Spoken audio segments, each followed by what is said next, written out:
You're listening to the Faeries and Folklore podcast by Ronel. I'm dark fantasy author Ronel Janse van Vuuren. With over a decade of digging around in dusty folklore books, researching creatures of imagination that ignited my curiosity, I'm here to share the folklore in a nutshell and how I reimagined it for my writing in An Origin of the Fae. This is the Faeries and Folklore podcast. Hi, I'm your host, Ronel Janse van Vuuren. You can just call me Ronel. In today's episode, we're continuing our exploration of the Fae realm. This episode is brought to you by my Dark Court Sisters book series, available in ebook, paperback, and audiobook. 3 sisters, 3 destinies, 3 ways to destroy the world. Go to ronelthemythmaker.com/Dark Court Sisters series for more. You can now support my time in producing the podcast, researching, writing, and everything else involved by buying me a coffee. This can be a once-off thing, or you can buy me coffee again in the future at your discretion. Go to buymeacoffee.com/Ronel to support me.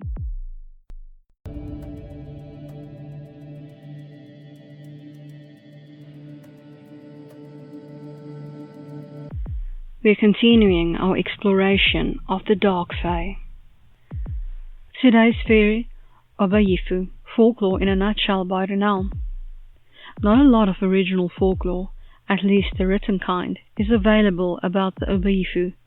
What can be found, though, speaks of a kind of vampire who delights in the blood of children, sucks the juices of crops, destroys cacao crops, and is obsessed with food. They can be recognized by their shifty eyes, preoccupation with food, especially meat, and a phosphorescent light coming from them at night. They supposedly have the power to leave their bodies and travel great distances, possibly as a glowing light at night. They prefer the darkness to prowl. These witch vampires can be anyone. In some lore, the Obayifo casted a spell to create itself as a living witch vampire, while in other lore one is born like this. Sometimes this creature can even shapeshift, besides as a type of corpse candle will-o'-the-wisp, into an animal. However these living vampires, who are also witches, came to be, they are deadly and shouldn't be messed with. Hide the children and the cacao plants. And now, for my interpretation of the Fae, in An Origin of the Fae, Obayifo. 2 kinds. First is the known kind. They were once witches or warlocks who made an alliance with the Unseelie King for more power and longevity. They became vampires who drained life from the earth and blood from small children under 7 years old. They retained all their witchy powers and then some. The earth dies wherever they go as they suck the very life from it. Their mission is to completely destroy all life. Their magic lies in a bone pendant around their necks. The pendant is made from the bone of any powerful witch or warlock they have killed. They are usually attractive, powerful, with a hunger for power and blood that cannot be met.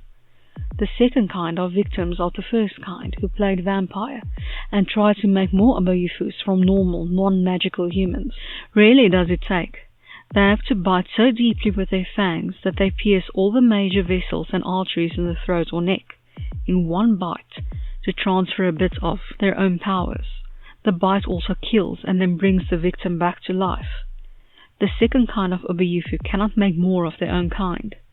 Only the first kind of Obayifo can make more in this way.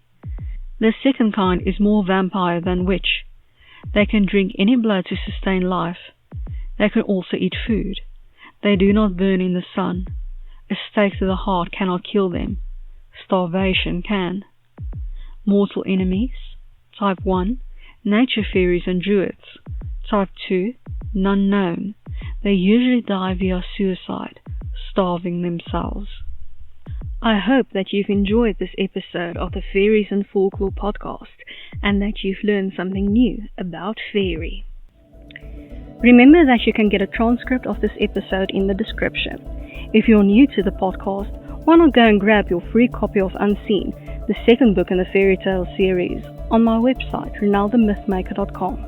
Loads of folklore, magic, and danger awaits. Take care.